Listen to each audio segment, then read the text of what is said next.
ഉണ്ടാവണം എന്ന് പറയുമ്പോൾ ഈ ആത്മീയാംശം ജിന്നുകളുമായി ബന്ധപ്പെട്ട വിഷയം ആണെങ്കിൽ ഭൗതികാംശത്തിൽ വളരെ വ്യക്തമായി നാം മനസ്സിലാക്കണം.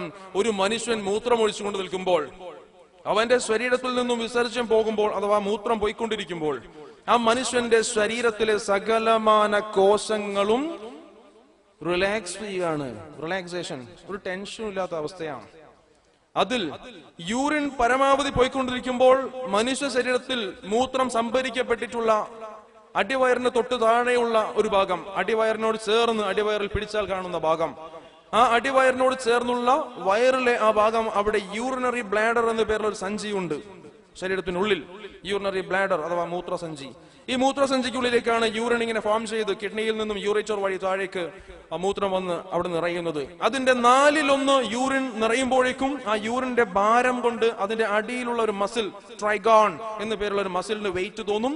ഈ മസിലിലേക്ക് 1/4 നിറയുന്ന ഭാരം എത്തുമ്പോഴേക്കും ആ ഭാരം ഉടൻ തന്നെ അത് തലച്ചോറിലേക്ക് മെസ്സേജ് കൊടുക്കുകയും ഉടനെ യൂറിനേറ്റ് ചെയ്യണമെന്ന തോന്നൽ നമുക്കുണ്ടാവുകയും ചെയ്യും. പിന്നീട് വേണമെങ്കിൽ നമുക്ക് മൂത്രമൊഴിക്കാം, അല്ലെങ്കിൽ പിടിച്ചു നിർത്താം. പിന്നെയും നാം മൂത്രമൊഴിക്കാതെ അത് പിടിച്ചു നിർത്തുകയാണെങ്കിൽ യൂറിൻ പിന്നെയും ഒന്ന് നിറഞ്ഞുകൊണ്ടിരിക്കും. ഒരല്പസമയത്തിനുള്ളിൽ അത് അരഭാഗമാകും. കൂടുതൽ പ്രഷർ അതിൽ വരും. അപ്പോൾ കുറച്ചുകൂടി സ്ട്രോങ് ആയിട്ടുള്ള മെസ്സേജ് തലച്ചോറിലേക്ക് എത്തും. അപ്പോൾ ഉടൻ തന്നെ യൂറിനേറ്റ് ചെയ്യാനുള്ള മെസ്സേജ് ശരീരത്തിന് കിട്ടുകയാണ്. വേണമെങ്കിൽ യൂറിനേറ്റ് ചെയ്യാം, അല്ലെങ്കിൽ ഹോൾഡ് ചെയ്യാം.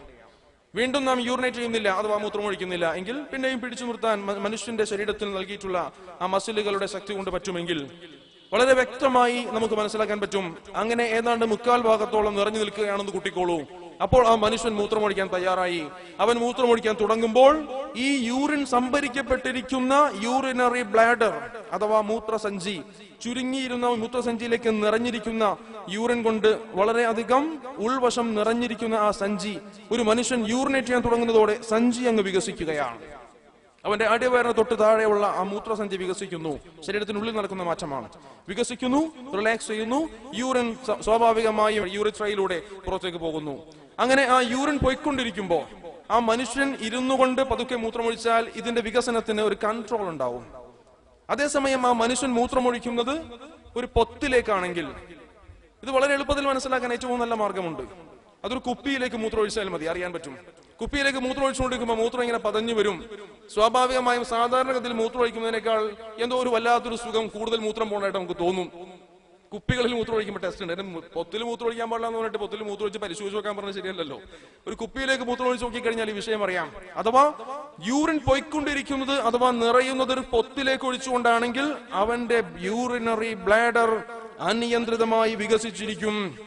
അങ്ങനെ പരമാവധി വികസിച്ച് ശരീരത്തിന്റെ തലച്ചോർ റിലാക്സ് ചെയ്ത് മാക്സിമം യൂറിൻ പുറത്തു പോയിക്കൊണ്ടിരിക്കുന്ന ആ സമയത്ത് പെട്ടെന്നെങ്ങാനും ആ പൊത്തിനുള്ളിൽ നിന്നൊരു പാറ്റയോ പഴുതാരയോ ചാടി അങ്ങ് പുറത്തേക്ക് വന്നാൽ പെട്ടെന്നുണ്ടാകുന്ന ഷോക്ക് ആ മനുഷ്യന്റെ യൂറിനറി ബ്ലാഡർ പരമാവധി വികസിച്ചിരിക്കുന്ന അവസ്ഥയെ പെട്ടെന്നങ്ങ് നിലനിർത്തുകയും പിന്നെ അങ്ങ് ചുരുങ്ങാത്ത അവസ്ഥയിലേക്ക് എത്തിക്കുകയും ചെയ്യും. പിന്നെ ഫലം എന്താ? നിത്യ അശുദ്ധിയാണ്. അല്ലാഹു കാത്തുരക്ഷിക്കട്ടെ. യൂറിനറി ഇൻകോണ്ടിനൻസ് എന്ന അവസ്ഥയ്ക്ക് കാരണം ഈ പറഞ്ഞതുപോലെ പൊത്തുകളിൽ മൂത്രമൊഴിക്കലാണെന്ന് യൂറോളജി സാക്ഷ്യപ്പെടുത്തുമ്പോൾ വളരെ മനോഹരമായി 1400 വർഷങ്ങൾക്ക് മുൻപ് സുന്ദരമായ ആരോഗ്യ സംരക്ഷണോപാധിയിൽ പെടുത്തിക്കൊണ്ട് പൊത്തുകളിൽ മൂത്രമൊഴിക്കല്ലേ എന്ന് പഠിപ്പിച്ചിട്ടുണ്ട്.